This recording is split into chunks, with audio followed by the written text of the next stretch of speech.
All right. Welcome, everyone, folks in the room, folks online. We'll have an exciting evening tonight. I see some new faces. That's always fun. So we have a great group of EV enthusiasts here in Houston, and even more folks in town are learning about EVs. I had a fun time this morning. If you're familiar with the company that used to be called Total, that's now going by the name Total Energies, they are doing a lot, and they invited me to speak to them this morning via Zoom, and I had a great time doing that. They had a lot of good questions about EVs and the state of them, and I could provide them with some personal stories and things like that. So the folks at Total that took place this morning, took part this morning, really had a fun time. So we're recording tonight so that folks, if you want to review something later or see one of our past meetings, you can either go to our website or you can look at YouTube, HEAA. And as some folks know, we're kind of in the process of switching our name to go along with what National has done. National has changed from auto to vehicle because, of course, they're recognizing all the scooters and three-wheelers and everything that are out there now in the world. In fact, I saw an interesting statistic in a journal during this last week. There are actually 10 times, this is worldwide, not just the US, 10 times as many two-wheel and three-wheel EVs as there are EV cars in the world. And you think about countries like in Asia, where they have a lot of two and three-wheelers because they have heavy traffic, it kind of makes sense. Here, of course, we've always kind of concentrated on four-wheel cars, maybe also four-wheel small pickups and things like that. But in actuality, all around the world, there are far more electric two and three-wheelers than there are cars. So our organization nationally has switched to being Electric Vehicle Association. And so we are switching slowly to the Houston EVA.org. And right now the sites are linked, but you can tell people either name. And of course, our organization has no dues. It's just for anyone who's interested and an enthusiast, somebody who's working on projects. We always like to hear about projects people are working on. And as I told the folks at Total Energy, we really started as folks that would be creating their own EVs. Nowadays, most folks are looking at what the manufacturers are putting out there. And it's really exciting seeing things like the Ford F-150 Lightning full electric pickup. And there's a lot of other vehicles out there, of course, now. I told the story this morning how Emma went to pick up her Hyundai Ioniq 5 in Atlanta. She flew there, picked it up. So the first day she had it, she immediately started driving however many miles it is from Atlanta to Houston. So quite a road trip. So she did quite a few charging stops along interstates and so forth, but it all worked out. She had a couple little things that she needed to organize when she started going to a couple of these chargers on the way, but it all worked out for her to charge. So as I was telling folks this morning at Total Energies, you've got your local driving, which of course is much easier than needing to go to a gas station. And then you've got your long distance driving where you do need to plan where you're going to charge. So that was kind of interesting this morning. And this evening, we've got a super speaker. We've got Robert Rolnik here. And right now, are we looking at me or looking at the room? Anyway, Robert will be up here and he'll be on screen. And then we'll go to his presentation. Yes, Bill.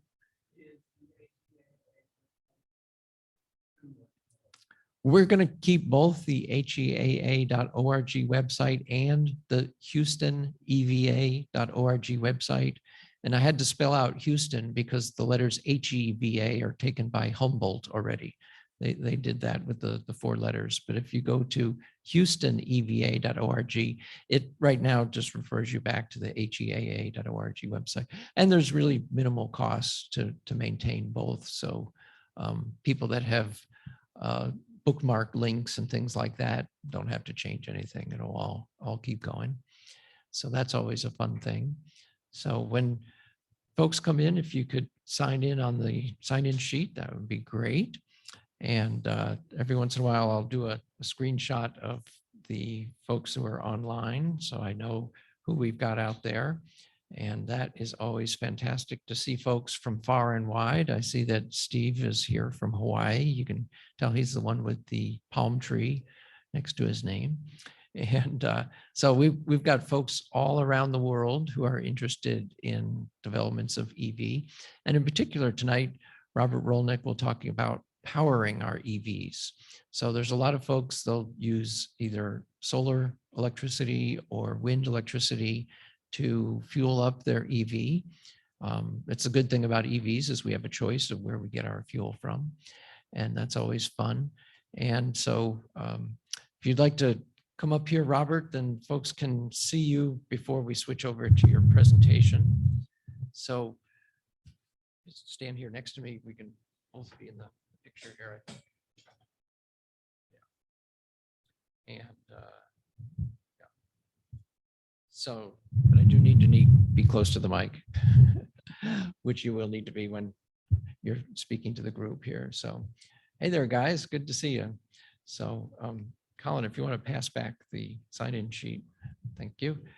Then the new guys can sign in. Great, love it. All right, good participation tonight. So actually, it's leaning over, I'll just hold this. All right. So yeah, we've got owners of quite a variety of different vehicles. It's always good to see people and talk to them about their experiences, whether somebody owns a VW ID4, or I mentioned Emma with her Hyundai Ioniq 5 and lots of other owners. And so it's always exciting. And so where we get our fuel from. So Robert Rolnik is a former patent attorney, which I bet was an exciting career at that time. And now he's doing a lot of technical research. So don't be afraid of asking technical questions about kilowatt hours and things that go into cars, and just other aspects of how the Texas grid works. A lot of people are familiar that the US has 3 grids: the East grid, the West grid, and the Texas grid. And of course, that can cause some problems, because when we have a storm that exactly matches the area of the Texas grid and different power generators have problems, then we can't import from outside our grid if that storm exactly matches our grid. And we have seen that happening before. But I personally would like to see more connections with others. There's just a couple little minor connections right now, the Texas grid to the others. But we'll find out from Robert here a whole lot more. So if you'd like to talk a little bit more about yourself, and then we'll get your slides up. Good afternoon and evening to everybody. How y'all doing? All right. It looks like we've got about 14 or so people in the room right now. As Dave mentioned, my name is Robert Rolnik. I'm a former patent attorney and basically been in kind of a state of semi-retirement for the last 2 or 3 years. Just to give you a little bit of my background in terms of using electric vehicles. My first electric vehicle was an electric skateboard that I bought in 2015. That thing was a lot of fun to ride, got up to about 15 miles an hour. So, of course, that's when Tesla and many other companies, of course, the Leafs were coming out from the Nissan folks. So I got a used electric car about that time. And now I guess I'm 6 years into driving an electric vehicle of one kind or another, and 2 years of deep research into how our electric grid works, particularly how the renewables appear on the grid and how they don't appear on the grid. So let's go ahead and get started. Do we have the slides up just yet?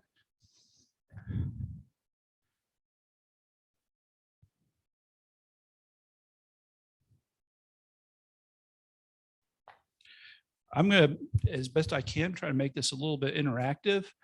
Just by show of hands, how many people drive an electric car right now? I'm imagining there might be some wannabes here. That's fine. Yeah, that's electric. So it looks like maybe about 4 or 5 people raising their hands. And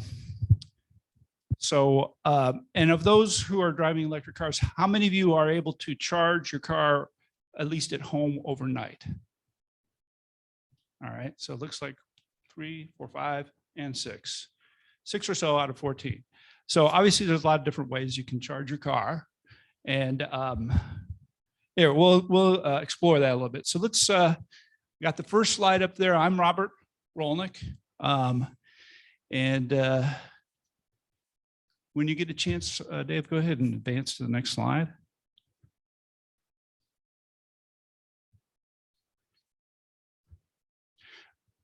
So this was kind of an unusual graph I came up with as I was researching the background of this area. Basically, I want to do a little bit of an etymology on the word renewable or renewables. Looks like I did on Google Trends, renewable. Took data as far back as 2004 and basically overlaid each month on top of each other. And this is how the graph laid out seasonally. Kind of started out at a moderate level in January, got to a peak sometime around April, fell into a big trough in July, and then picked up a little bit later in the year. Nobody has to answer this question just yet, but at the end, I'd just like to compare this graph to some other seasonal data that I've been looking at. Go ahead and advance the slide. So in the US, we have basically a 3-part grid. As David mentioned, we have an east interconnect in blue, the west interconnect in yellow, and Texas all by itself. The reason Texas can be all by itself, I guess, is we really did not want to be under the jurisdiction of the Federal Electric, whatever it is, FERC. We wanted to be able to make our grid operate according to our own rules. And that ends up having some positives and some negatives. One of the negatives, of course, is you can only get a limited amount of power from your neighbors. But to understand the grids, they basically all three are operating in alternating current, 60 cycles per second. They're not in synchronous operation with each other, but every generator within each grid has to be synchronously producing electricity, or there's all kinds of trouble. So I'll explain how these grid operators or these grids are divided up into independent grid operators or independent system operators. But before I do that, I'm not sure if you can can everybody see the bottom bar? I've got this bar, this kind of a scale, if you will, to try to kind of communicate the megawatts that are involved. Megawatts, I'm going to keep referring to over and over. It's a unit of power, not to be confused with megawatt hours, which are units of energy. It is very easy to get back and forth mixed up with these terms, but this is a scale that I'm going to use in reference to what our grid here in Texas produces. And to kind of get us started, this shows up on every slide. Just a way to kind of keep track of everything. On the far right, there is a 98,000 megawatt indicated in that black bar. That is the prediction that our grid operator, the Electric Reliability Council of Texas, predicts will be a high level of megawatts produced in the year 2030, or at least a high level of load that we need to be able to cover with our generators. So that's an extreme, and for reference today, I just looked at the ERCOT generating capacity. So it's currently now generating about 72,000 megawatts, and that would be on this scale at the low end of this black bar, just a little bit beyond the red bar. And I'll explain each of these units at the bottom later on as we go through the slides. On the far, far left, there's a tiny section of red. That's about 500 megawatts. That is the low point in terms of generation that the wind generators produced in the last year. 500 looks kind of dinky, but that is like the absolute floor that they've not even fallen below, even in spite of this winter storm Uri. And just for reference, we have roughly about 48,000 electric vehicles registered in Texas. If we were charging overnight each at 10 kilowatts of charging power, that may be a lot for some people. I think I only got a single kilowatt when I was first driving my electric car. So, but if we could each be charging simultaneously 10 kilowatts, the 48,000 cars would draw roughly 500 megawatts of power, that little red bar. Currently, as far as the number of electric cars in Texas, 48,000 represents less than 1%. There's about 8 million vehicles in general that are light vehicles, light trucks, cars, et cetera, et cetera. So there's a long way to go. We're just scratching the surface. This is probably going to be one of the slowest revolutions you'll see. It's going to take a long time to really build up these cars. There's a lot of bottlenecks, of course, with lithium being a little bit scarce right now. Oh, and incidentally, during the day, people probably want to travel. If you're going to go to some kind of mega charger, it charges at 200 kilowatts, and only 5% of us were doing that. That would also equal roughly that 500 megawatts down there at the far corner of this number line or scale. All right, next slide. So this is a breakdown of the different grid operators. My focus, like I said, I've been looking at, or maybe I haven't mentioned, I'm building an app that helps people access wind energy, particularly when it's dense on the grid. Texas is noted in blue down at the bottom. Above that is another grid that has a lot of wind turbine energy. That's the Southwest Power Pool, starting there in Oklahoma and running all the way up to the Canadian border. Adjacent to that in light blue is the Mid-Continent Independent System Operator.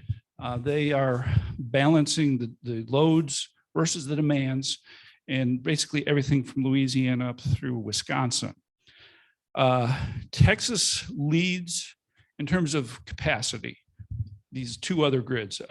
Everything else pales by comparison to these three grids. You probably have something like 65, 70% of the US generating wind capacity on these three grids. Excuse me a second. So Texas comes in around 36,000 capacity of megawatts. And on this number line at the bottom, that's this little green module there or box. You know, if you all the way out to that distance, that's 36,000 megawatts. The other two grid operators are, let's see, Southwest Power Pool is 33,000, give or take, and Mid-Continent is 31,000. And as you can see, versus the prospects of 2030 generation that ERCOT believes that we're going to get to, this 36,000 megawatts is pretty tiny by comparison to where we're going to be in a few years. Next slide, please. So this is an image from the ERCOT website. It basically shows the wholesale prices for electricity. They have surpluses and deficits all over the grid, and largely it's because, unfortunately, unlike a jug of water, you can't just pour it in and it fills it up all uniformly. The various point sources of electricity have to kind of get routed out to the big cities where the demand chiefly lies. And in this graph, there's a little bit of a red mark way out there in West Texas. I think that's probably close to Lubbock. And there must be some form of bottleneck that's occurring in terms of the transmission lines that carry the electricity. In general, you can count on the prices being lower on the generator side of the bottleneck. When there's not enough conductors or transmission lines to carry it over. Flip side is if you're on the city side of one of these congestion bottlenecks, your price is going to go up. So chances are outside of that red area, there's plenty of generation, but something just didn't quite follow through in terms of maybe there was damage on transmission line. I think Lubbock is just now getting incorporated into the overall Texas grid and may have been formally supported by one of the out-of-state grid operators like the Southwest Power Pool I mentioned a slide ago. Let me mention that here, what our average as far as wind generation goes. There's a gray bar down there on that number scale. When wind is on its average producing, it's producing at 14,187 megawatt hours, not even half of the bar all the way out to where the green indicator is. So more often than not, the wind is generating at a somewhat low rate of maybe 40% of its actual capacity. Depends, you know, obviously the wind controls that, but it's, you know, 40% is what you can kind of count on a long-term average. So obviously, if you want a grid that can go out to say the 98,000 megawatts that ERCOT hopes we're going to get to way out there in the far right of the number line, you're going to have at least 1.5 times more wind just to deliver that on an average basis. So it's renewable, but intermittent. Next slide, please. So here is a chart that basically shows what the capacities were in terms of the power plants that we have here in ERCOT. The lion's share of our capacity is in natural gas. It's almost like the backup generator for everything else. Wind obviously being intermittent, natural gas is a great complement to wind because it can fill in every time the wind gets low. Wind is 29%, at least in terms of capacity, but we can only access roughly about 40% of that on most average days. Of course, it varies up and down. Here you can see from this slide, we got 27,000 as a maximum that we've hit back in 2020. Well, today, this year, it was April, in fact. April and May tend to be the strong wind months here in Texas.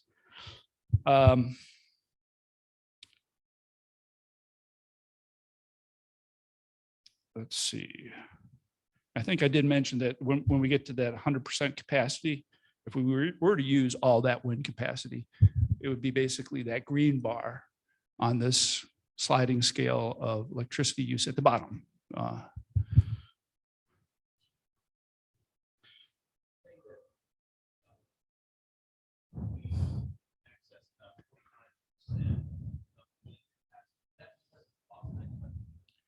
Okay, so the question was, you know, does the bottlenecks in the grid, the congestion in the grid, does that lead to our only being able to access a limited amount of wind as compared to the capacity that we have to produce? Actually, no. The more common thing that restricts us to getting, you know, between 5, 20, 30, 40, even as much as 70% of the capacity out of our wind turbines, it's just the wind. You know, it's variability. You know, it falls into a lull, or it really gets cranking in the springtime. So very seldom, currently at least, does congestion limit the wind's ability to pass throughout the rest of Texas. Historically, there had not been enough transmission lines some 12 to 14 years ago, but the Texas legislature tried to, I guess, act in tandem with the federal government. The federal government had extended some fairly significant subsidies to the wind industry back around 2010 or so. However, if you put these wind turbines way out in the West Texas, you have nowhere for the electricity to go unless you build out a fairly substantial transmission network. And as a result, the Texas legislature authorized a substantial upgrade to our transmission lines. They were called competitive renewal economic zones, CREZ, I think is what they're called. And to some extent, we're paying a little bit of that on all of our electric bills through these TDU fees that are around 3.5 cents per kilowatt hour. So anyway, the wind would never get to us here in Houston. Obviously, the panhandles where a lot of the wind comes from, the West Coast, excuse me, the West end of Texas, as well as if you get down to Brownsville, there's a lot of wind turbines. None of that would be possible without these C-RES upgrades to our network over the last 15 years or so. Let's go to the next slide. By show of hands, how many people are using an electricity plan that has a stated minimum amount of renewable energies on it? So it looks like we got about 6 or so in our crowd, 7 or so in our crowd of about 14, if I'm not mistaken. Does that sound right? 14 in our crowd here today. So it's about a 50-50 shot. I was just looking to do some shopping for electricity in the last night or so. And it seems like the threshold that a lot of these plans start at is around 15 or 20% that they can guarantee. Yes.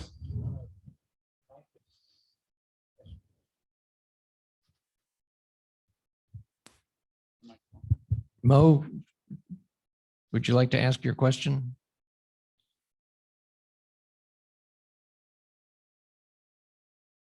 We don't. I was just raising my hand to the question. He asked how many people have renewable minimums on their energy plan. Okay, I very was good. raising my hand to say yes. Okay, it was enough of a delay. I wasn't aware that it was going to your question. Fantastic. So incidentally, what do we have online right now? About 7 or 8 people right now? 9 people. Okay. In addition to federal support that we've been having for the rollout of wind turbines, there's also a feature called the renewable energy credit. These are basically tokens, if you will, that basically allow an accounting of where does the renewables come from? Are we talking wind? Are we talking solar? And it assigns it through the retail market to the people like yourselves that signed up for certain renewable content. It is a little bit of an accounting trick. Once a generator is connected to the grid, all those electrons get kind of mixed up in a giant mishmash. You could say electricity is fungible, just like gasoline. It's pretty much interchangeable once you've got it set to a certain grade level. The RECs are a great way to subsidize wind and solar. It works in the broad middle where there's average amounts of electricity being put out into the grid.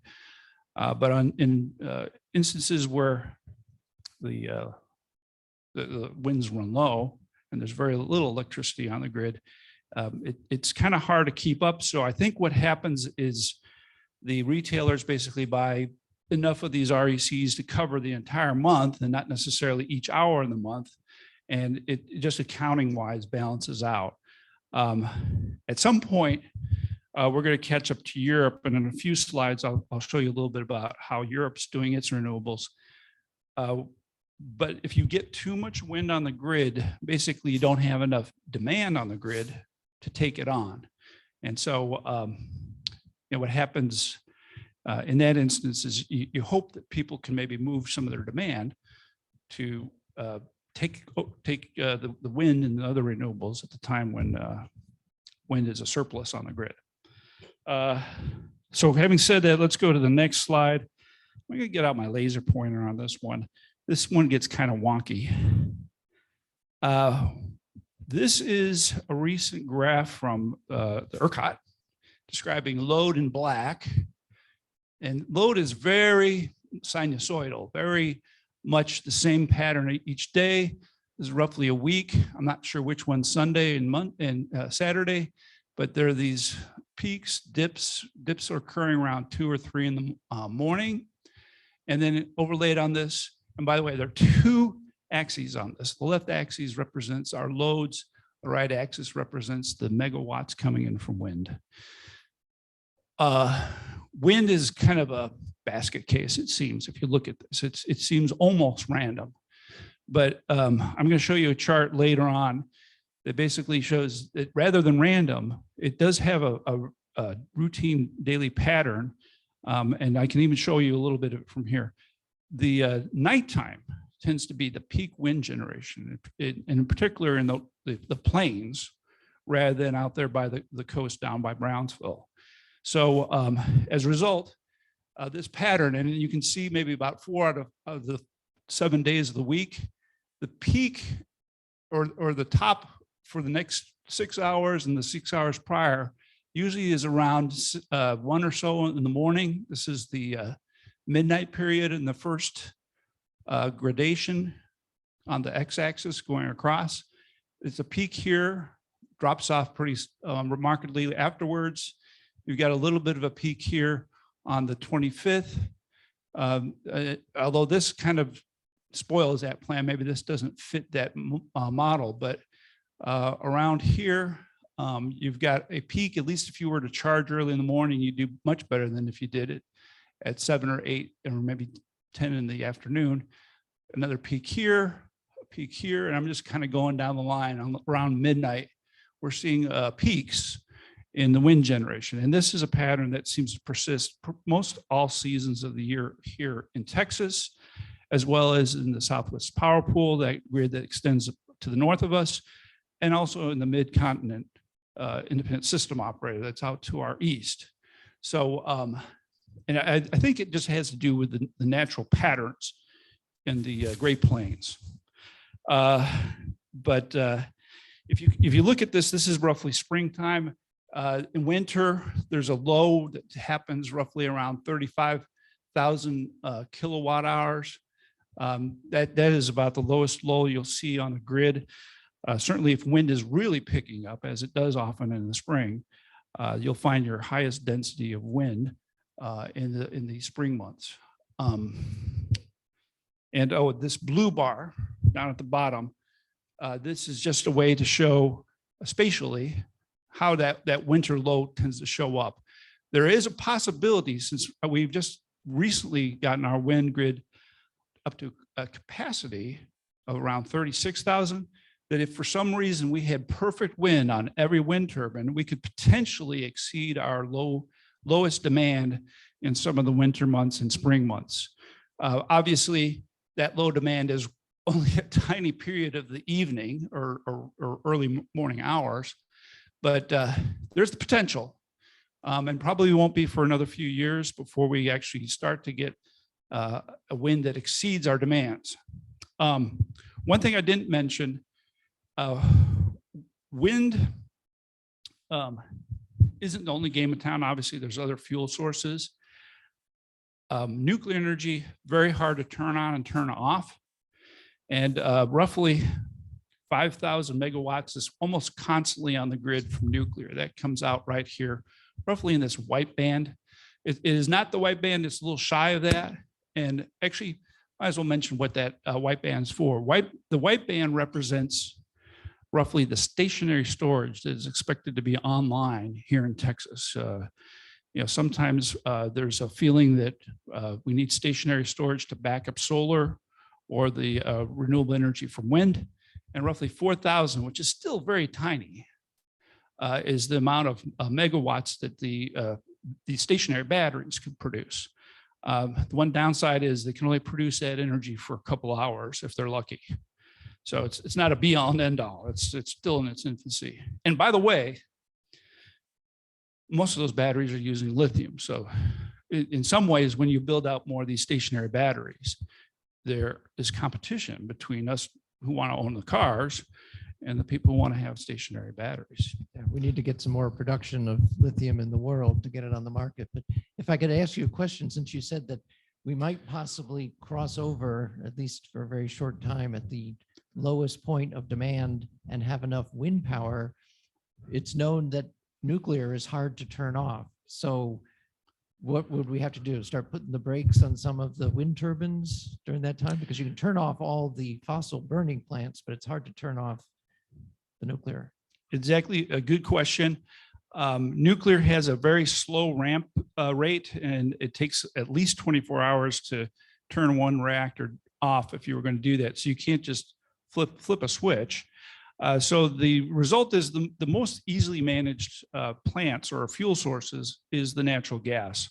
So but at some point, there's far too much wind and nuclear on the grid, and everything else is turned off, you really can't turn off the nuclear. So what ends up happening is that the wind turbines are asked to shut themselves down, and they enter a phase or a state called curtailment, which basically is, hey, we got all the wind we need and could produce, but we're not. And in part, this app that I think I'm going to have complete in the next few months will hopefully inform large masses of electric car drivers or other vehicles to, try to soak it up, when we have these Exactly. surpluses. Better than to curtail it. Yeah. I mean, nature abhors a vacuum. We've got a question back there. I don't know. Can you? Yeah.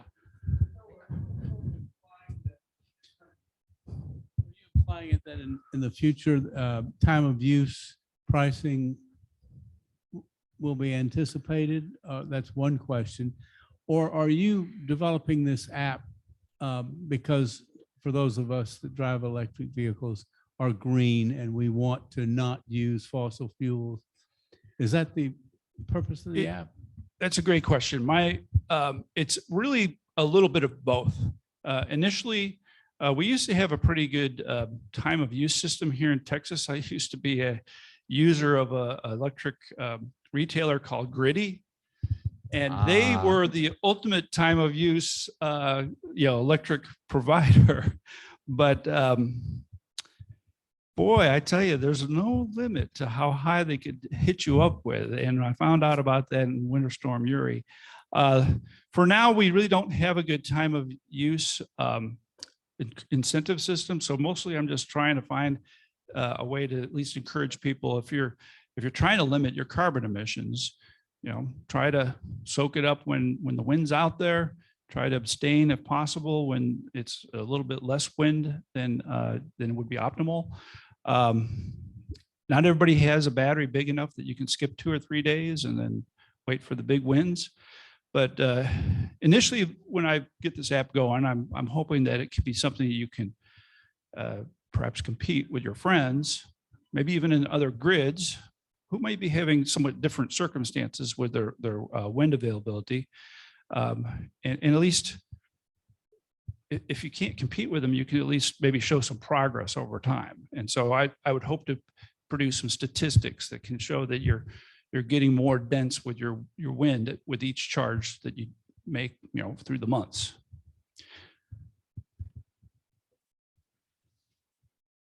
All right, so yeah, so this is, like I said, I'll have a graph later that basically shows how this green line averages out through the seasons.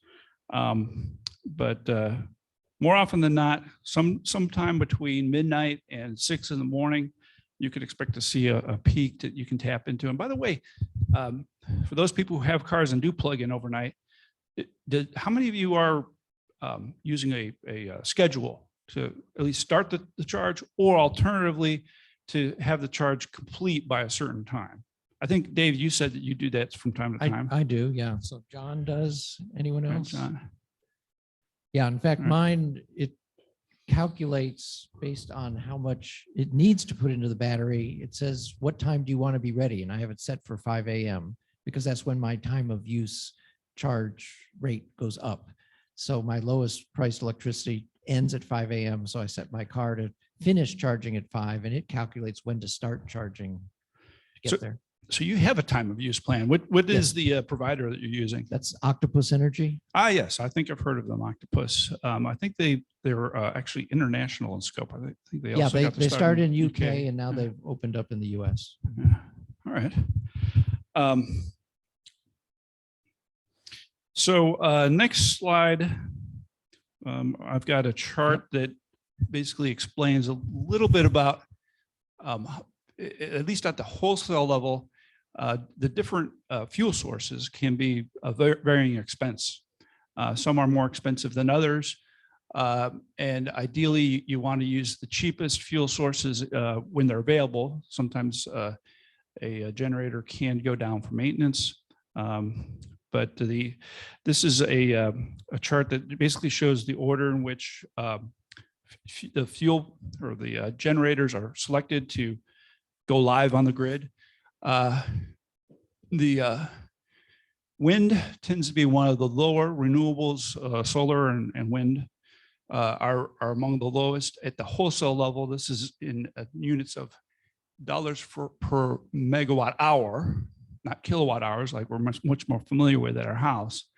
But the gist of it is all the grid generators get paid the same rate, and it's the last grid operator or generator, whatever their cost of fuel and maintenance and all that other expense, what their cost is per megawatt hour ends up being what the whole of the other generators get paid. So let me see if I can get my laser pointer going here.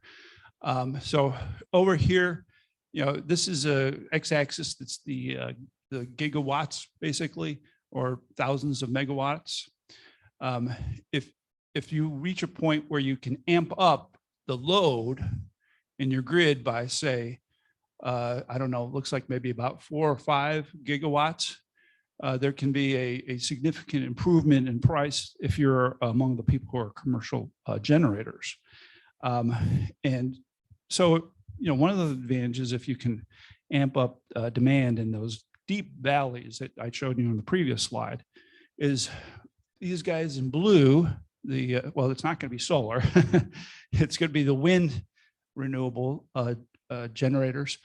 Their income is going to increase, and accordingly, they'll be a little bit more motivated to build a few more wind generators.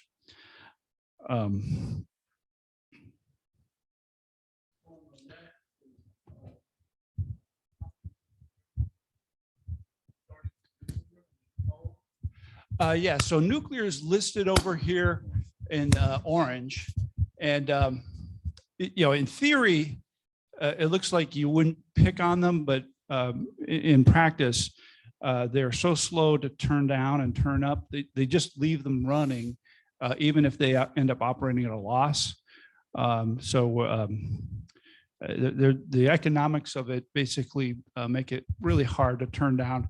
And I think this is what Dave was asking me about earlier. Hey, if you've got a combination of wind and nuclear, but the load falls below what they're producing, you can't ask the nuclear guys to shut down. What you end up doing is you curtail, 10, 15% of the wind. We haven't quite reached that point yet, but in the next few years, certainly it's possible.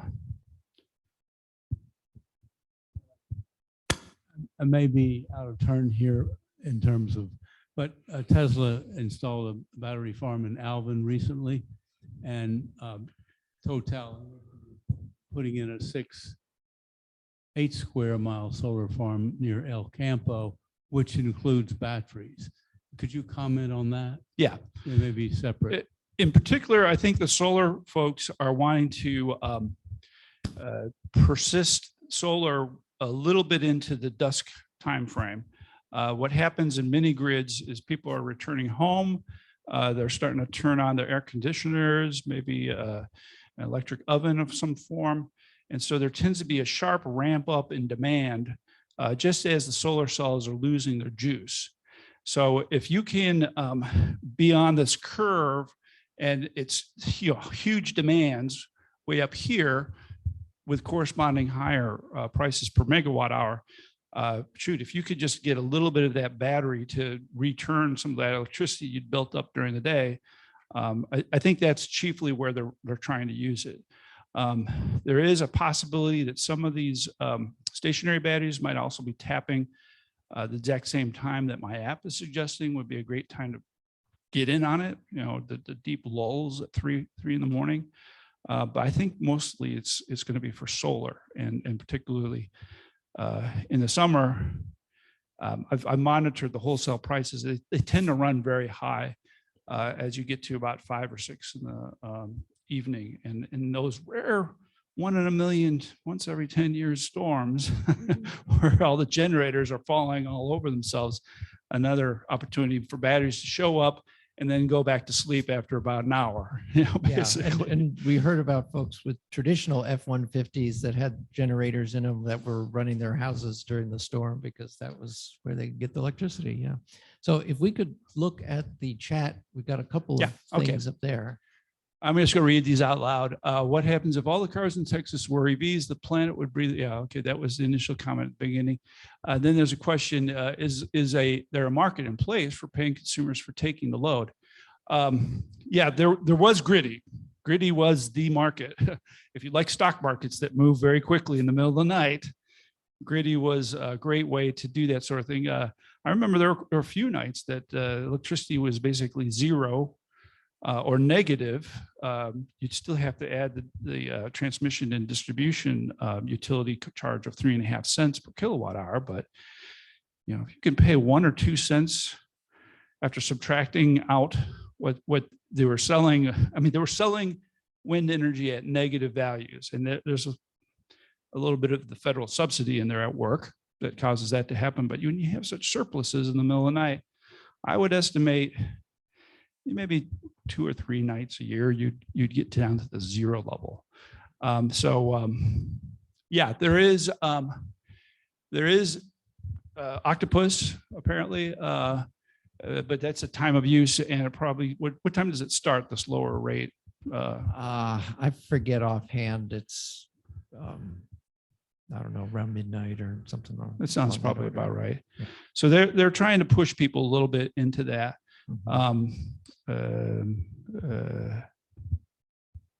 That's one way to do it. And if your plan doesn't let you switch over to Octopus, I guess while you're waiting for your 12 months or 24 months or whatever you signed up for, you know, perhaps my app will be able to help people to kind of get in the groove. Right. And in particular, every night's not the same as every other night. There could be nights where the wind's twice as good as it was earlier in the week. You might still be using the time of use plan. It might make no difference to you in terms of the bill. But if you can skip a few nights, like I ran the numbers at the beginning of this week. Sunday night was a particularly strong night for wind, and it was tapering off till right about now, Thursday, Friday. I think the winds were going to be registering somewhere around 5,000 to 6,000 megawatts of wind turbine energy in the middle of the night, as opposed to Sunday, which was around 17, 18 megawatts. So quite a bit of variability. Obviously that's chipping away at the natural gas that would have taken that space if you could have charged on Sunday. But that's the app. It's going to report to you approximately how dense the wind's going to be over the week. All right, next slide. Yeah, so we're going to be in this zone of expanding our wind. The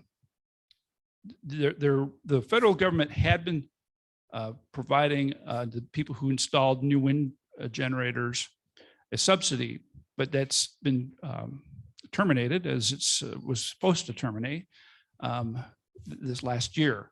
So the incentives have diminished. Nevertheless, we're basically, let me explain what a capacity factor is.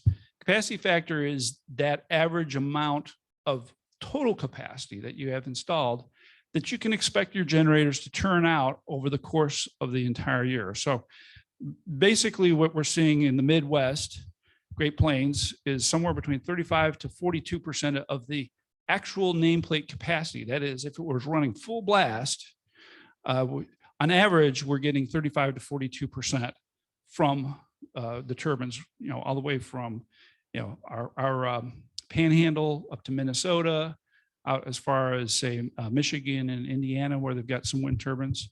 So it's if you hope to do this 98% megawatts, you're going to have to way overbuild, or there's going to have to be something complementary, whether it be stationary batteries, or perhaps just us as drivers of EVs, we compensate by only tapping in when there's good winds and keeping the you know, allowing the grid to, you know, greatly slide back and forth along this number line, and even potentially beyond when we have overbuilt our wind network. So natural gas is dispatchable. It comes in as a backup if wind somehow is fading. It's great to live in Texas, let me tell you. There are other countries like I think Uruguay that has a lot of dependence on wind, but I don't know that they have that much natural gas in their area to bolster it when it gets weak. We've talked a little bit about stationary batteries. There is demand response, which is something that you can do with particularly big customers, a factory of one kind or another. Bitcoin miners have been coming into our state because we're known for our cheaper electricity, but some of the Bitcoin miners are saying, hey, look, if we're in a tight market, we'll shut her down. 4 o'clock in the afternoon in August, when all the air conditioners are going on. At least one of the Bitcoin miners around College Station or so, they said, look, we can turn it off for a few hours and give the grid some relief. That's demand response is what that's called. And that basically helps out when there's a peak load. You don't want to have brownouts and whatnot. And then there's this flip side, when as opposed to having too much demand, there's also too little demand and too much wind. Well, one of the things that can be done is to create green hydrogen, which basically is used later to basically combine with carbon dioxide to form a synthetic natural gas. Could cook that in your stove, or perhaps run some of the fleet of vehicles that the U.S. Postal Office is driving. I think some of them are natural gas powered.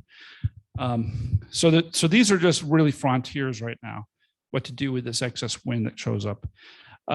So briefly, let me just kind of run down where some of these huge outsized wind producers are. ERCOT, we got 69% wind penetration as compared to the load on one of our nights that was particularly strong in the last couple months. Southwest Power Pool did even better. They got almost 90% of wind on their grid. I mean, this is Kansas and Nebraska, the Great Plains, and they're going to certainly be running into surpluses of wind before too long. Denmark actually did have a surplus of wind. Now, unlike Texas, Denmark is kind of in the middle of Europe. They have all kinds of ways to pass electricity to their neighbors in Sweden and in Norway, also Germany and Belgium. So they didn't have to curtail their wind energy, even though they had far more wind energy than their country demanded. Denmark's a small country. It's only 5 million people. It's what's Houston, about 4 or 5 million in the urban sprawl. So at any rate, that's the future. But unlike Denmark, we have very limited interconnectivity to the neighboring grids. We can only get maybe 3 or 4 megawatts in or out. That's way over here on the left side of the grid. I'm referring to this white bar here. That is about the maximum we can push over to our neighbors so that they can benefit. So we're not going to be able to have surpluses unless we find something else to do with it. Power the cars that are soon to come in vast droves. Next slide. All right, this slide gives you a little bit of a sense for where we stand in the world as far as renewables in general. Europe, the vast amount of renewables comes from wind. They're just too far in the northern latitudes. Most of their countries are north of Chicago in terms of latitude, so you're just not going to get that much wind, or excuse me, that much solar up there. Spain is a leader. Denmark, we mentioned, their average for the year, solar and wind, is about 52%. So they are definitely ahead of everybody else in terms of keeping carbon from entering our atmosphere. Uruguay, I mentioned, way down here in South America. They're kind of giving Denmark a run for their money. Uruguay is also a tiny country, probably about 5 or 6 million as well. Maybe that's why it gets so easy for them to have such a concentration of wind turbines and whatnot. So as you can see for the US, we're hovering around 12%, which basically makes Texas a leader with 22% of our electricity generated from wind and solar in the last year. But the difficulties that Europe is going to be seeing in the next couple of years will be something we'll have to follow and understand. When you overproduce in solar and wind, you're going to have to find a place for it to go, or you're just going to have wind turbines just sitting there doing nothing. And it's expensive to make wind turbines. In fact, carbon is generated when you make a wind turbine. Carbon's generated in almost every economic activity, including building solar panels. There's no free lunches. Carbon's going to be generated at some level somewhere when you're mining out the materials.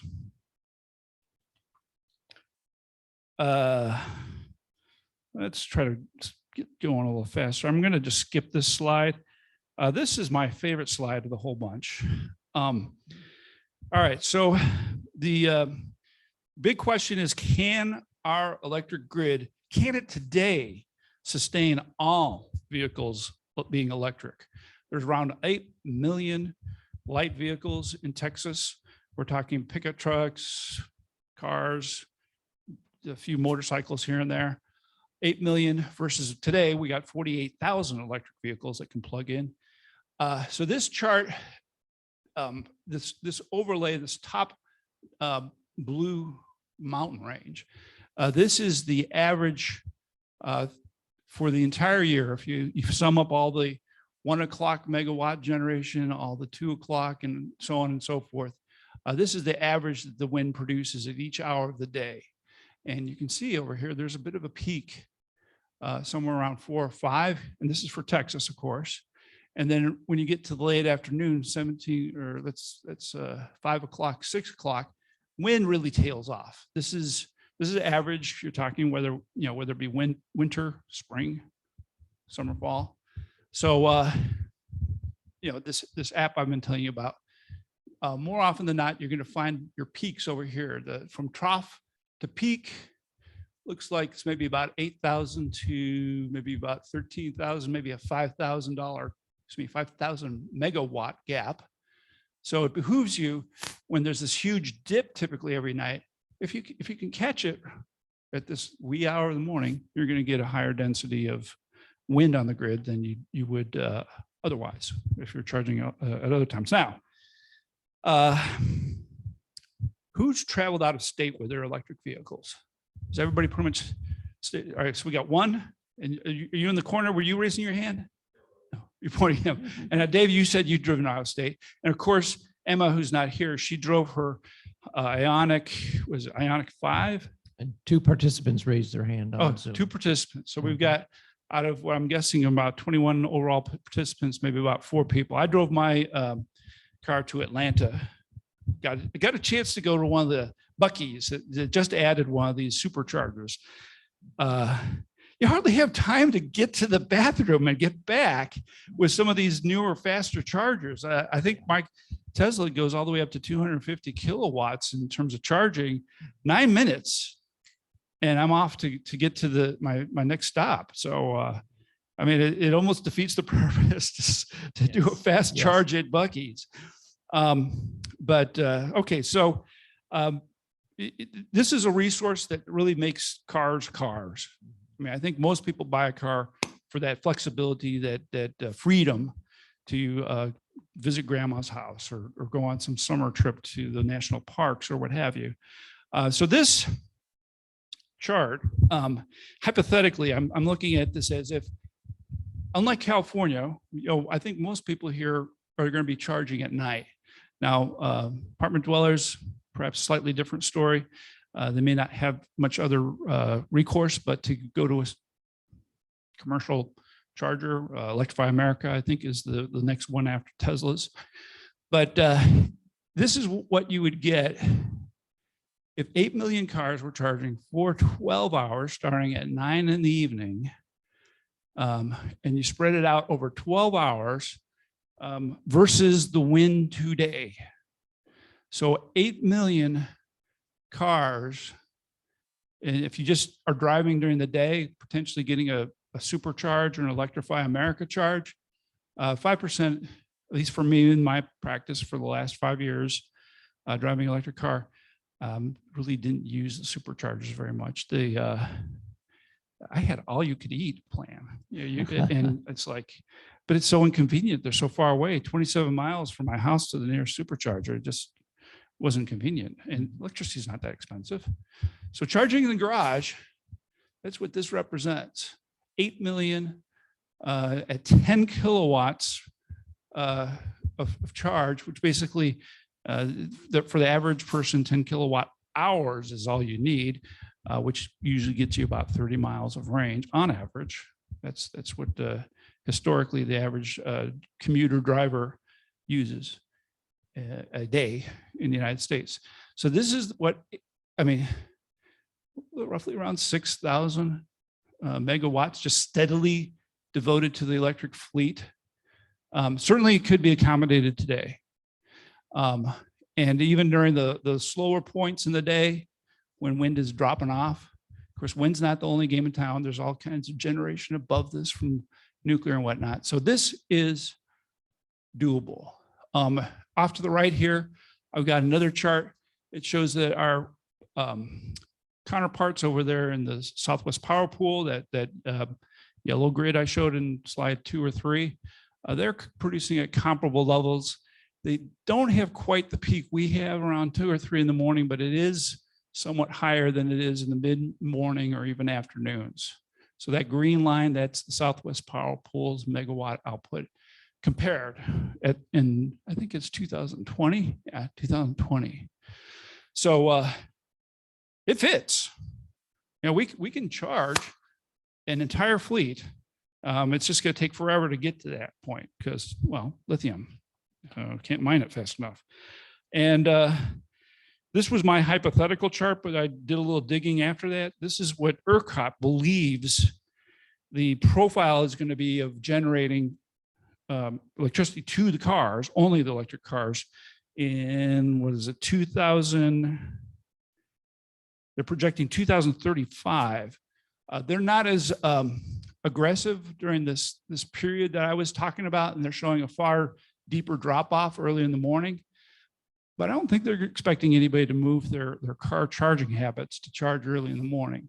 So this lull, of course, is right when people are getting the keys and heading out the garage. And then, you know, if you're going cross country, maybe you're going to get some kind of charge at one of these Buc-ee's or whatever the future gas stations are going to look like. That's about 10% of percentage of daily electric. I think that is in relation to the load, but I guess I got to double check that.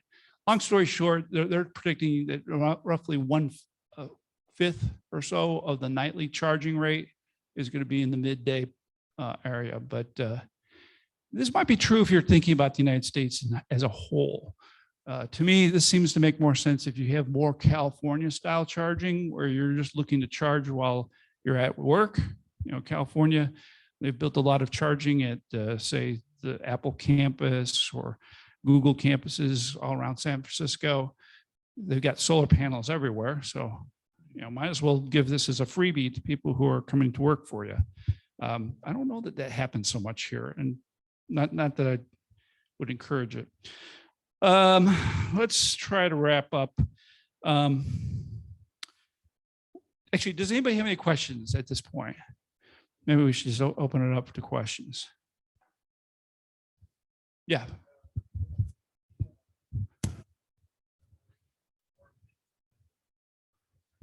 Are they going to put more wind turbines out in the Gulf to take advantage of the sea breeze going back and forth?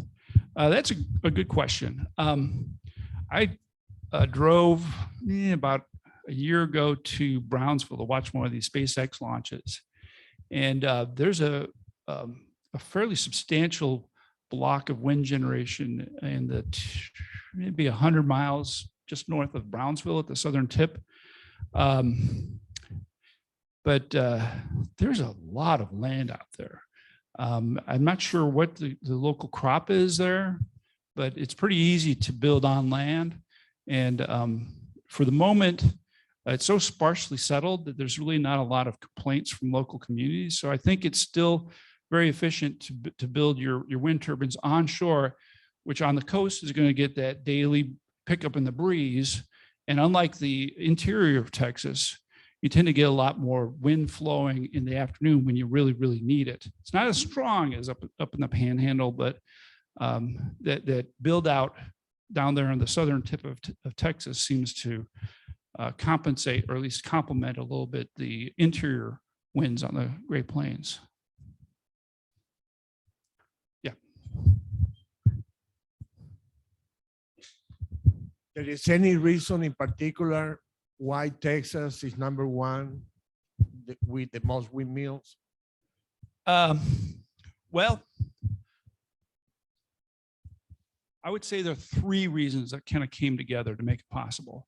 Number one, our geography is outstanding. We have enormous amounts of winds as you get out to New Mexico and up around Oklahoma.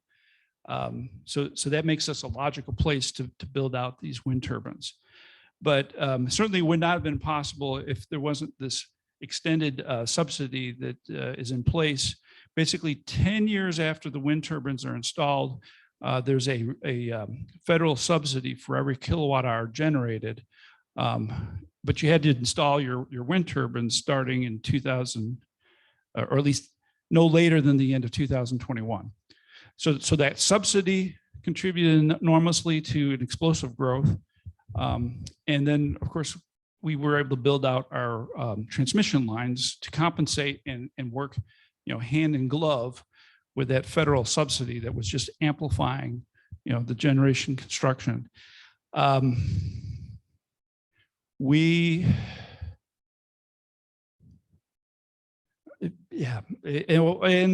were some financial tricks that were put together by banks to make some of these credits work. It's called a production tax credit.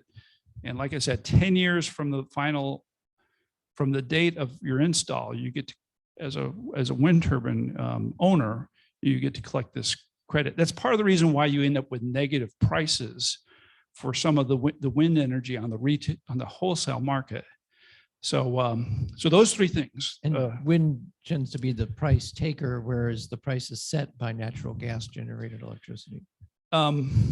Yeah, because oftentimes there's going to be some of the more efficient natural gas generators, they're going to end up setting it. But when we get to those times when it's just nuclear and wind, well, yeah, that's when you get to the negatives. Right. That will be a little different situation. But since wind has no fuel costs, they always bid in low. And the way the market works is that the price keeps rising until demand is met. And that's where ERCOT says, okay, everybody gets paid this price. So even though wind is bidding in lower, they're getting the full price, and it typically gets set by natural gas. It's the last generator that got added to the queue. They basically pick from the cheapest on up to the more expensive, and whoever is last added to the queue to be actually generating, all the other cheaper generators get that same price. So that's generally how it works. Right. So, and kind of also to answer your question, Texas also just has a lot of land area because there's actually other states. Iowa has more wind per capita, but it's a smaller state, so it doesn't beat Texas in terms of total wind generated electricity. But in terms of for its given population, Iowa actually produces more than Texas does. Per capita, right? Yeah.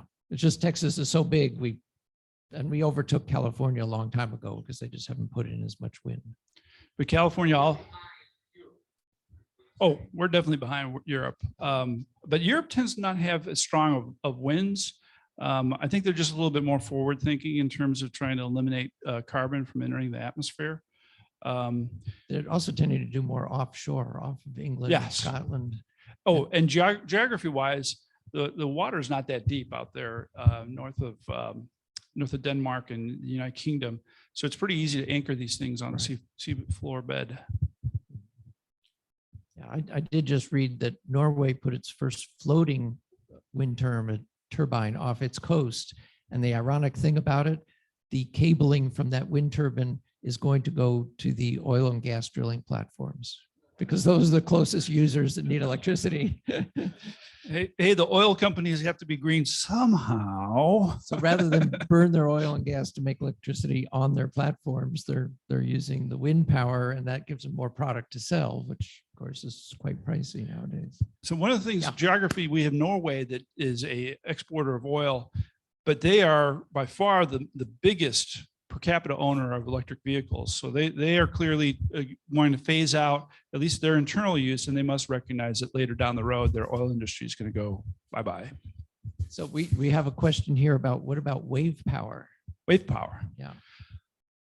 I don't know much about wave power. I do know that Japan just tried out a something like a wind turbine underwater, down around the seafloor trench of some sort, and the currents underwater had been able to be harnessed in some kind of pilot project they were doing. But The things I've tended to see is that it's a very rough environment. When you're in salt water, it's very corrosive. It's very hard to make things that last very long.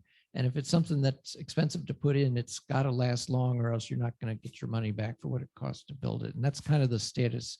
They've tried putting in, like, where there's a strong current or somewhere where there's more energy. And then there's also the time of day of when wave power is going to help, with tides and things like that. So yeah, there's just a number of things that make it less competitive than wind and solar, because you got to build the equipment and you got to maintain it and go out there and so forth. So did we have a, yeah. It was on the Total website that they planned offshore wind in the Beaumont area. I don't know how soon, because there's no offshore in the Gulf area, right? not that I've heard of. Like I said, land does tend to be fairly inexpensive here in Texas, and shoot, it is darn a trick to, drape cables underwater. It's like black magic to me. I'm sure it must be more expensive than Sure. transmission lines over the We're land. relying on technology developed in Europe for, Most as likely. usual. Most The likely. other question is, the oil and gas companies are aware of the too much CO2 in the atmosphere, AGW, anthropogenic global warming gas, and presumably will be trying to develop something that's competitive for removing the carbon, the CO2. You mentioned the capacity factor of wind is up no more than 46%. Yeah, it's about the top. Is there any move toward, in other words, if the energy could go somewhere, they would harness it via wind power? Is that correct? There is a Or no, chicken egg. I'm sorry. The implication is that if okay, I got it wrong. The capacity factor, they can't extract more power from the wind because the wind is so intermittent. Yeah, Okay. that's the I'm sorry. challenge. The best you can do is site your wind turbines in places that historically have generated a lot of wind, just measured from the weather. But the only other thing you can do beyond that is maybe elevate the hub heights of each of these wind turbines. The higher up you go, the stronger the winds tend to be. I don't think anybody's going to build one of these wind turbines that extends all the way up to the jet stream, but boy, that would be nice if they could. Yes, Robert.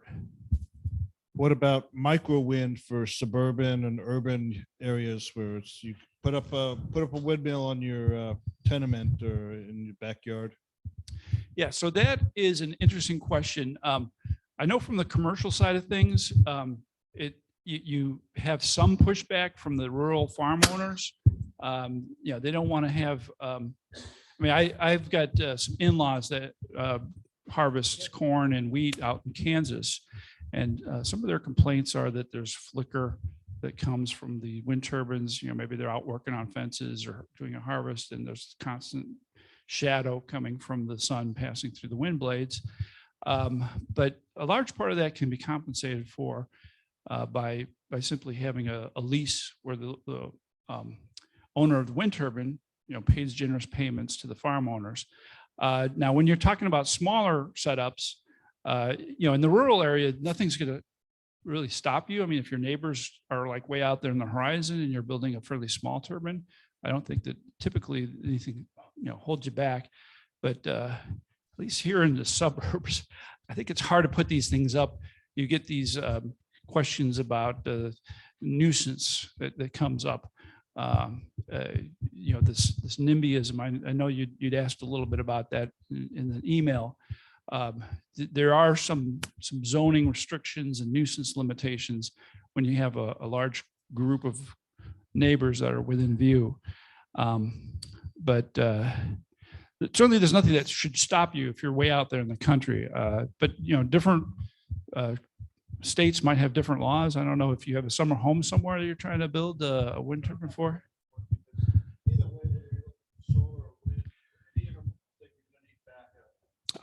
Backup.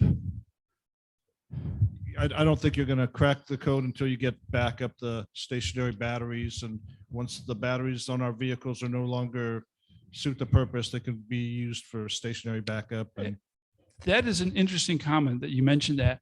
One of the senators from Tennessee, who's also an MIT engineer, he's got 3 YouTube videos, which basically describe how he's able to salvage a battery from a defunct Tesla.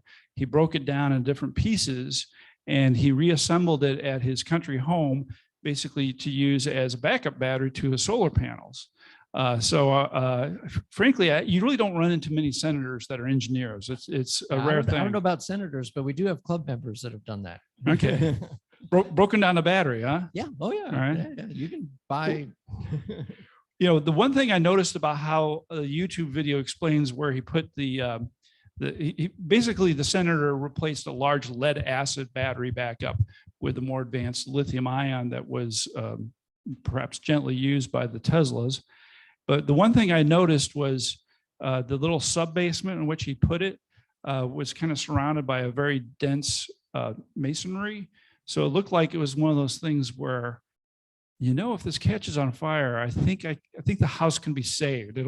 It really seemed very well partitioned from the house. So I don't know how much you can trust a Tesla battery that has been salvaged from the junkyard, to tell you the truth. So we've got a couple of things up here.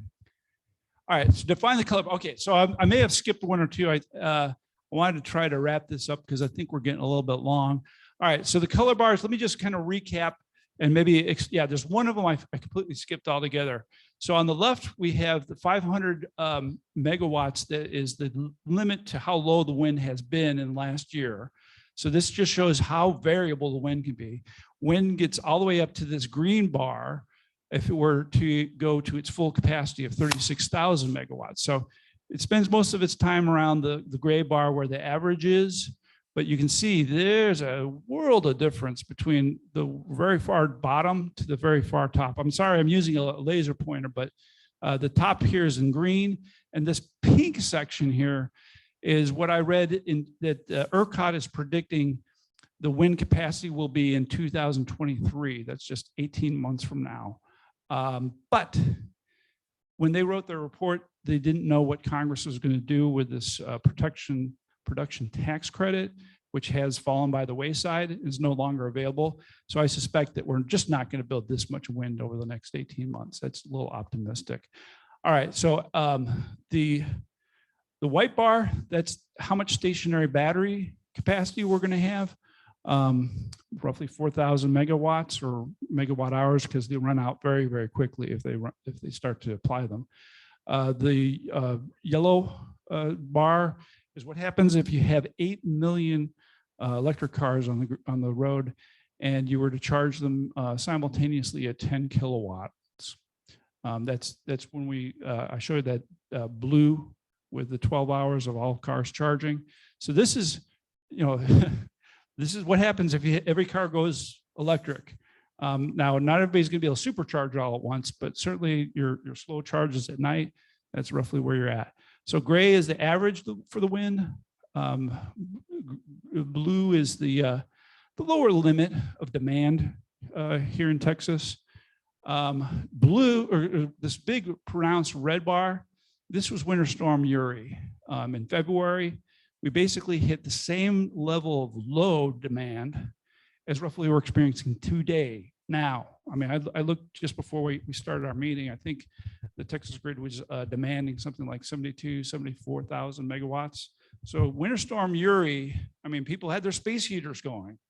And I don't know about you guys, I did not charge that night. It was a Sunday night that things started to really fall apart. But I knew there was some warnings in the news that we were going to have some ridiculously cold weather. And I charged the car 100%, well, 90% a few nights before.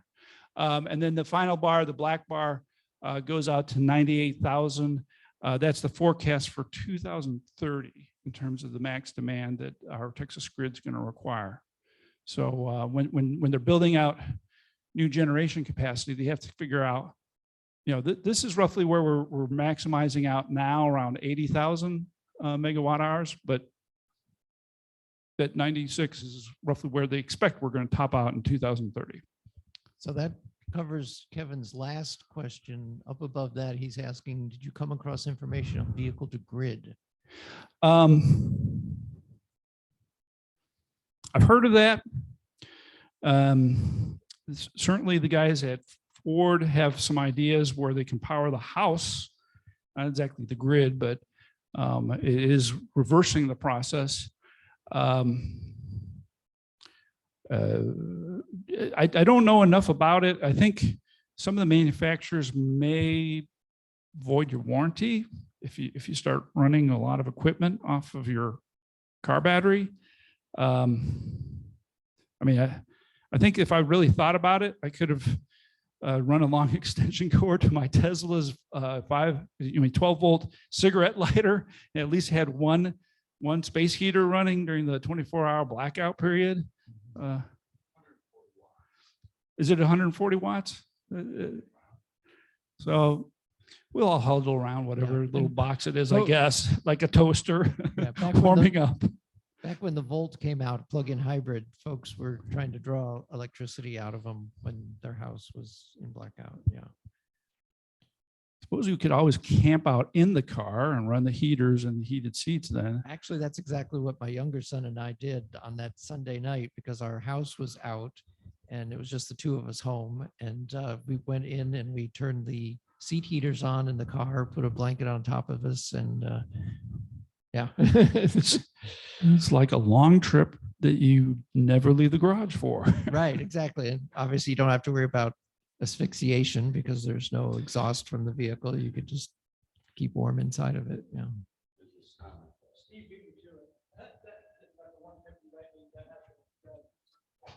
Right. So you can see up here, Steve Barnes, that F-150 Lightning VG option was $20,000 on their webpage. Holy cow. Yeah. So not cheap, but it gives you a lot of capability. And then he continues to write, we learned about 2 years ago that every Tesla built since 2012, that the charger has the ability to feed the grid if and when Tesla turns it on.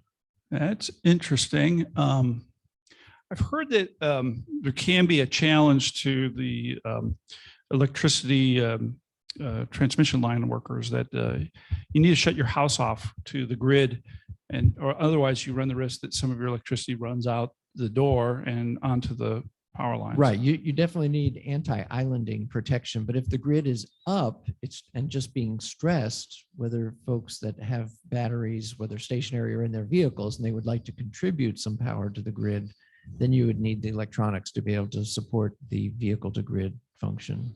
Sounds like a very complex coordination to do that. Certainly the tiny number of cars. I mean, if this is what our demands are, 500 megawatts, this is probably the best we could ever push back into the grid. And I'm referring to this little tiny red rectangle on the far left of this big number bar.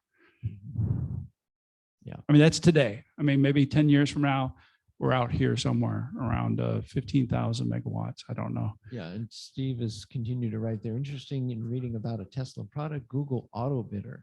It can manage energy coming from the Tesla fleet back to the grid, allowing owners to sell their electricity back to a provider.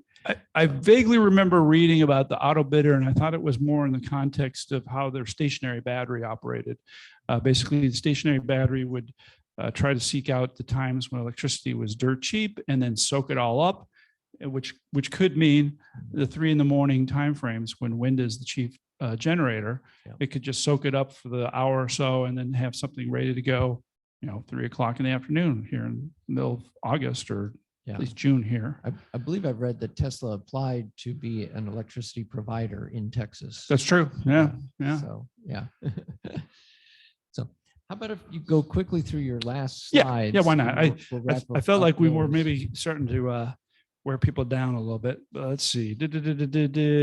So where do we leave off? Slide 16, wind 16. energy trade-offs. So just quick touch on some of the trade-offs. Some of these I'm bringing in because Robert mentioned them. There's certainly a potential for birds and bats to be damaged by the wind turbines. There's some experimental ideas on how to cope with that. One of them involves painting one of the wind turbine blades black I mean, that's going to help during the day for birds. Bats, it's not going to do much difference for them. The other suggestion, I think this was an academic paper, was maybe we can track the bat population on radar. And if the bats are active in an area, maybe for 1 or 2% of the time the wind turbines are operating at night, maybe they could be shut down. But that was just an academic paper. And the other thing I've heard is that when they turn slower, you don't get nearly the number of bird kills. Of course, house cats kill a lot more birds than wind turbines. Yep. It's just you don't find them down at the base of a tower so conveniently because the cats have taken them away. But the fact is that when the blades turn more slowly, you do get less interference with birds. And of course, as they build bigger and bigger towers and longer blades, they do turn more slowly. This might be something that at least if there was a choice to be made that would perhaps protect wildlife a little bit more, maybe put the wind turbines closer to the shore. The winds are not as strong, but they do more closely match the daytime peaks that we use. So basically you can't make as much money from them, but the wind, the blades are just not going to move as fast. Right.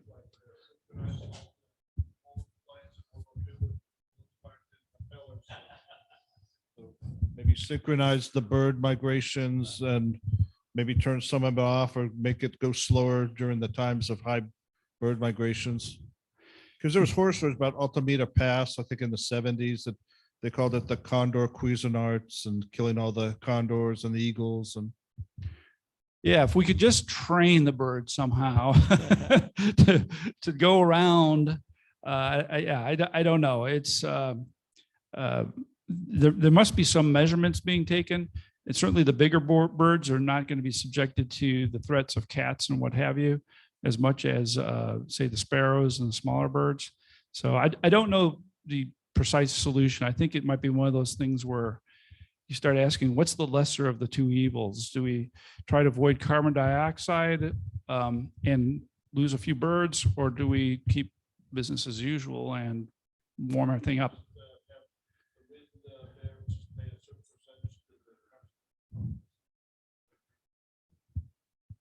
Yeah, if there could be a tax, tax on the carcasses that you leave behind. I don't know what the solution is. Yes. A very personal question about personal energy. The octopus, I was on a variable plan for a couple of years in the middle of the freeze. They offered to let me out of that deal and switch me to a contract.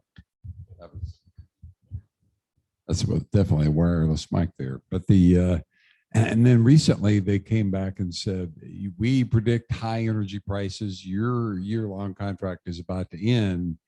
We recommend that you go to another provider. And then so they're moving me out of a fixed into anybody else's. And I'm guessing they're not doing this out of the goodness of their heart. Yeah, maybe you have too good a deal or something. I don't know. That's what I'm thinking. Yeah. If you could lock that in. Yeah. No, they want me out. Yeah.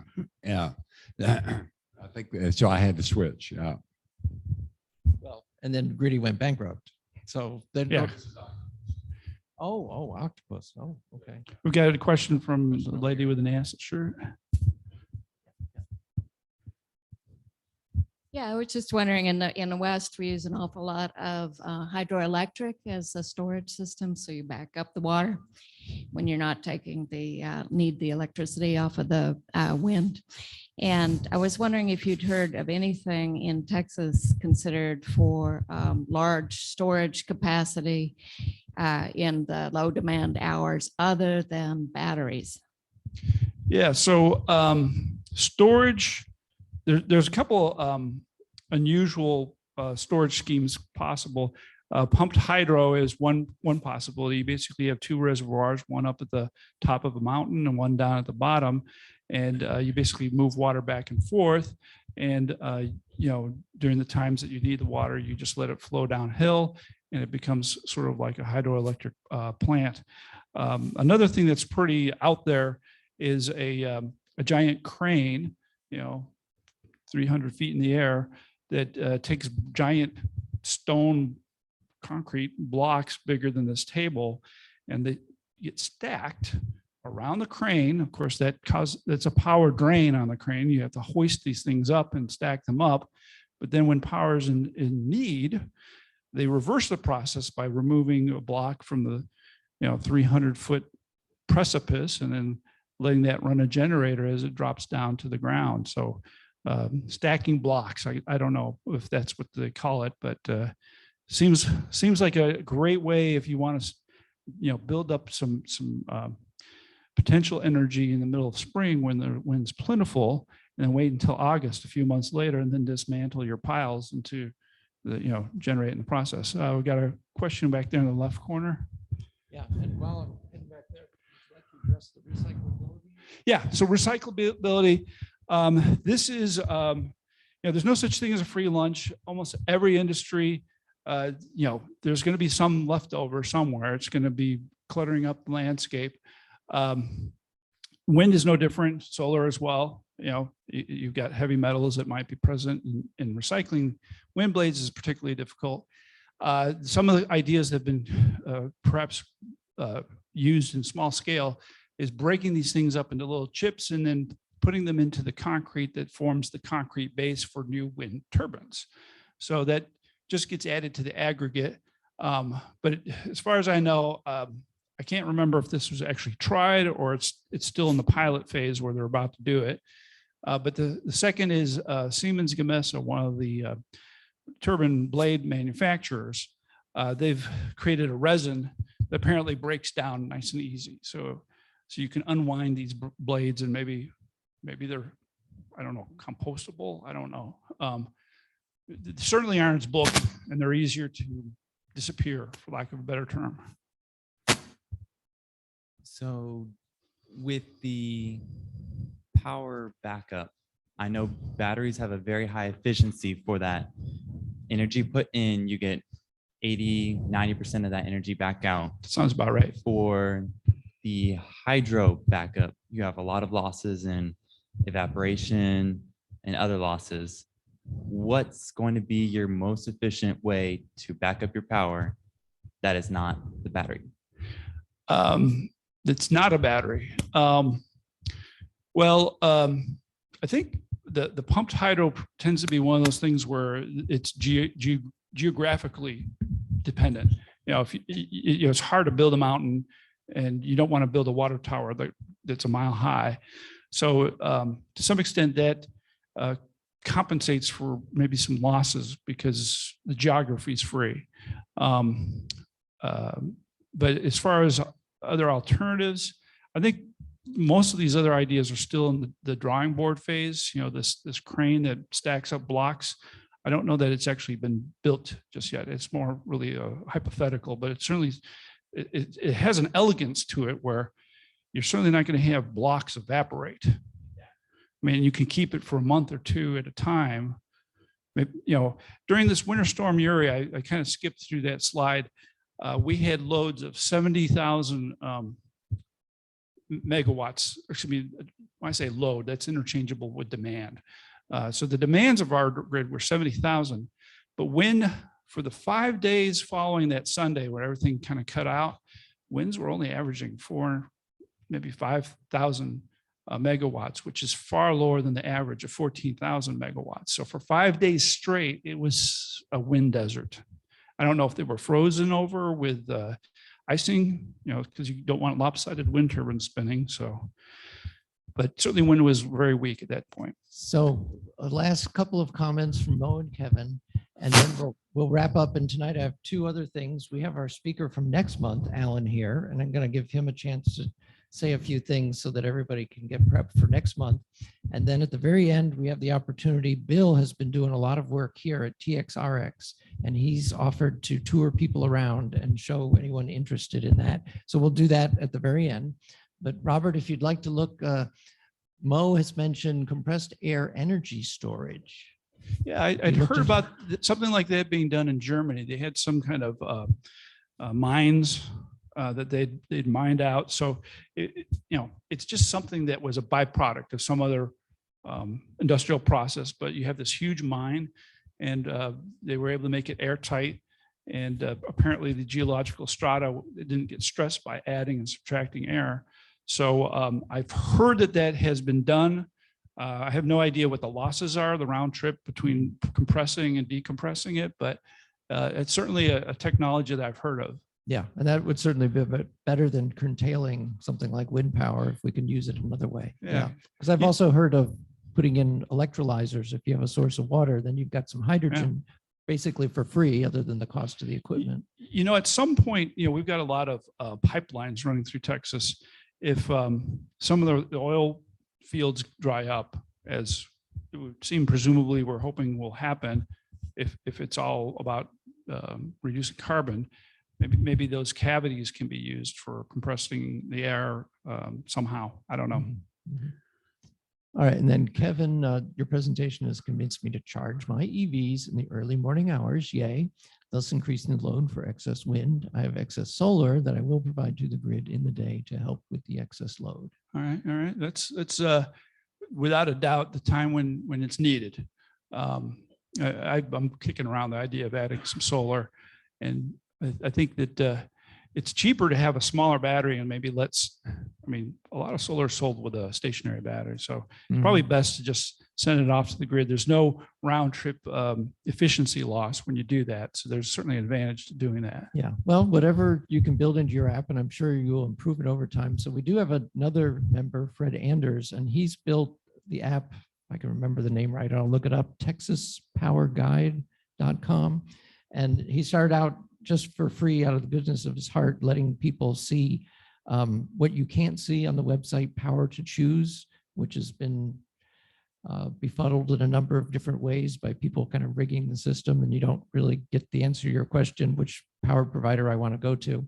He's since actually offered a paid version that gives people more capability from his website, but we'll see where your app goes to. I really am excited to see it when you're ready. And as I said, I hope we see you here every month, either in person or online. Thank you. Yeah. So any final questions for Robert before we go? Yeah. I sent an email to some of the members. If you want to go to the email, it talks about the size of some of these turbines that are like Statue of Liberty sizes. If you want to show it up on the screen, check your email. Okay. I'll call that up here quickly. I think one of the and- big ones was Haliad X or something like that. All right. What do you think about the hybrid system, solar, wind, or neither one is really particularly great? Yeah, I do believe that they are definitely complementary, at least here in Texas, that there's this diurnal pattern where the wind is strongest, at least in the panhandle in the early morning. And everybody knows that all our air conditioners really crank in the late afternoon. So solar is king in the afternoon. There's no doubt about it. And if you could co-site wind turbines with solar fields, it seems like it would be perfect because they could both plug into the grid about the same time. And maybe with a smaller battery, you could offer a fairly continuous power source.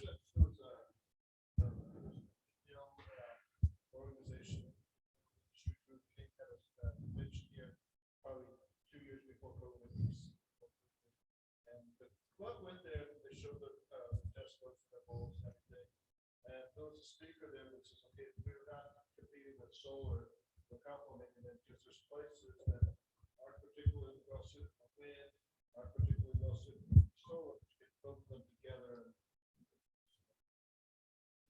Yeah, they're definitely. I mean, there are times when it's cloudy and not very windy, but if you were trying to build, particularly in the south of the United States, particularly, you know, Texas is really. We've got a perfect storm, if you will, of renewable sources of energy. The sun, obviously, out, particularly in West Texas, high plains. We get a lot of wind, and you know, everybody knows we've got natural gas and oil everywhere, pretty much. So, so far, so good. So here they are.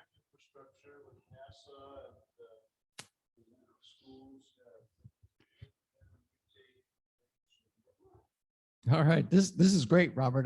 I love seeing things animated on the screen. Uh-huh. Yeah, they're getting bigger and bigger, and it's just really amazing. So thank you very much, Robert. Oh, one last real quick. Well, one last question. If I can sneak one Encore. more in, beautiful talk, thank you. And this is just something to think about. So considering that Texas basically socialized the cost of the transmission lines, right? We all pay that in the base rate and the connection. And if you're in an apartment, you have relatively little way today to get a benefit back from that because you have no ownership of that building. So here's the challenge. When you roll out the app, try and make it visible also to the apartment owner community. Get them into the game so that they can start providing these benefits to their tenants, and they can take advantage of the low rates in the evening hours as well. So. Yeah, the apartment owners are something of a gateway to the broader electric vehicle market. I mean, yeah, if they can provide some kind of outlets or a more sophisticated EVSEs so you can plug in and get more juice, that's certainly going to introduce some of the younger people in a much less stressful way. I mean, I can't imagine if I had to like schedule certain 2 days of the week only, and that's the only time. I mean, maybe that's the way to do it. I honestly don't know for sure if they have some kind of scheduling algorithm where people have to sign up at an apartment and share it. But yeah, certainly apartments are a frontier. California more than, I mean, they must be solving this in California. I mean, Well, we also had actually a speaker here, Cigar, and his family company is working on getting charging. He's an engineering company. They do technical work. And Cigar is working to get charging into hotels and apartments. Exactly. Cigar, huh? Sounds SAGAR, and I forget his last name right now. It starts with a V. But may have bumped into him. I it vaguely could be. remember I mean, someone he's like that. trying to build up his business. I think that's great. So again, thank you very much, All right, Robert. thank you for having me. Appreciate it. Alan, if you'd like to come up, and we've got the camera on, and you could show your card there that you're talking about. So let me turn this to you so you can see you're going out to those folks. So how do we show this image? Folks should be able to see it it. that? Yeah. It's coming up here. Well, first, thank you for a great presentation, guys. Renewable energy is the future, fast approaching. It's always great to learn more about it. The planet is warming up, and we need to do what we can to prevent that. I had this habit of rating presentations. That was a 10+, okay? Yeah. All right, so you have the image up there?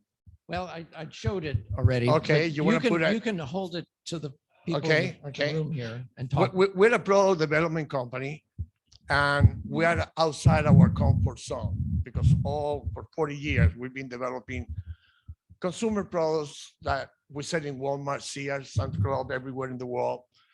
And recently we decided we're gonna put all of our resources, all of our energy into renewable energy, into electrical vehicles, into technologies that can help this planet.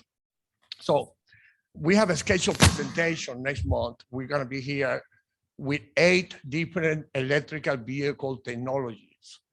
The one that we have advanced the most is this one that you see here. Basically, this started as a small vehicle with 2 electrical generating wind turbines that when you park, you press a button, they raise, and they charge the battery with the wind. And we developed this for India, Africa, Asia, for the poor countries. It started as a two-person vehicle, a small vehicle that basically will afford free transportation, zero pollution, charge anywhere you are. So, but when we went to University of Houston, they told us, oh, wow, this could work somewhere else too, like New York City. Like what? Basically, they felt that the batteries are improving, faster to charge, lighter weight, less cost to manufacture.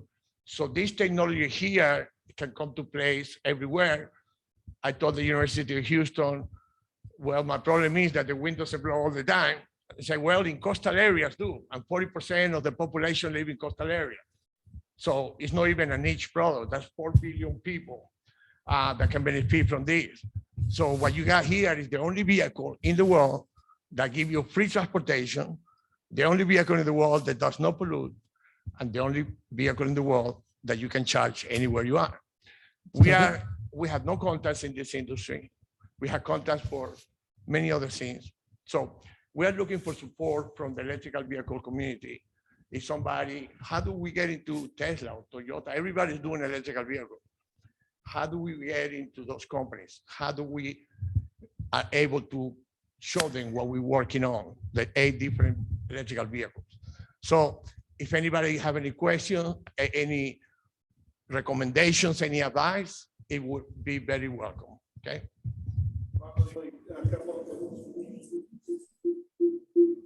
Couple it with solar and it'll probably really take off because the wind doesn't always blow, sun doesn't always shine, but one of the two is working when the other isn't.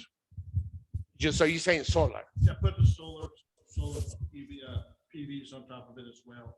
Well, the solar research that we did is that you need to charge the car 6 hours to go 2 miles. That's why nobody's doing solar vehicles, you know. And so we decided not to do solar for right now until the solar cells get more advanced. Right now, they're capturing only 8%, 12% of the energy from the sun. In the future, they're going to capture 60%. And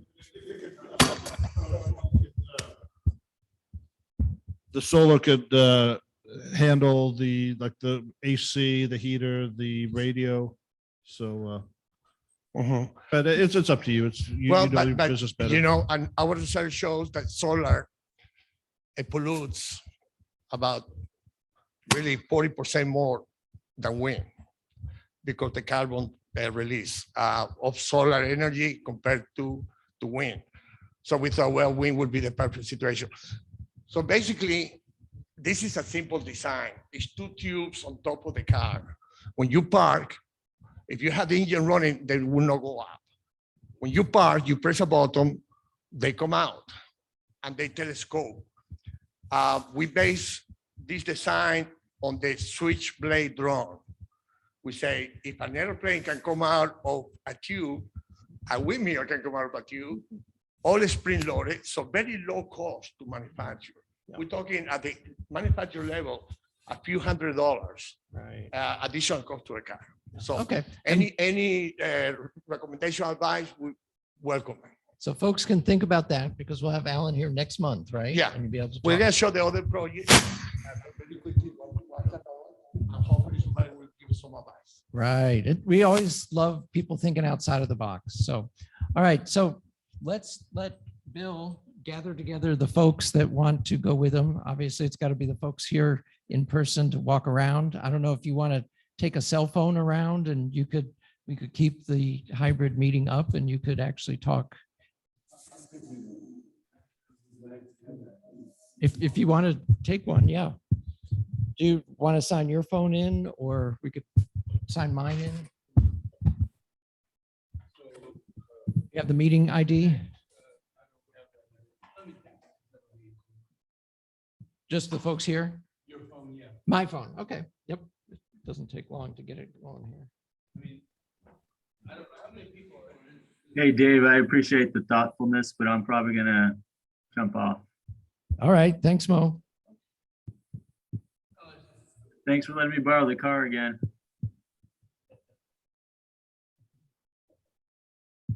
Okay.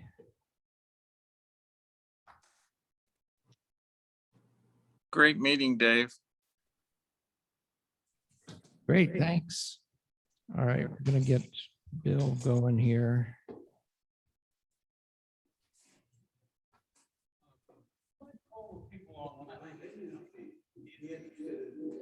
Well, if nobody stays on, then you can just stop it, but this should. Right, so go ahead and take the folks that want to go with you into the lobby area there. All right, we're going to shut down the meeting here for the room. So I'm going to mute right here so that Bill can take folks around.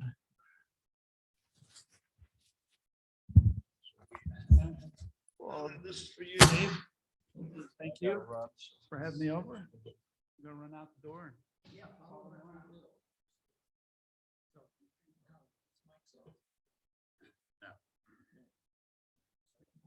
No.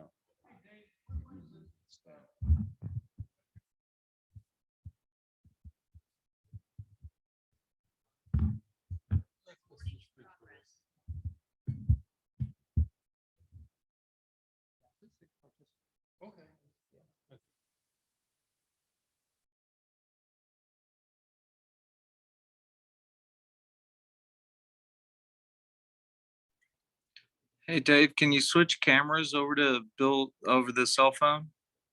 Because we're looking at the room right now.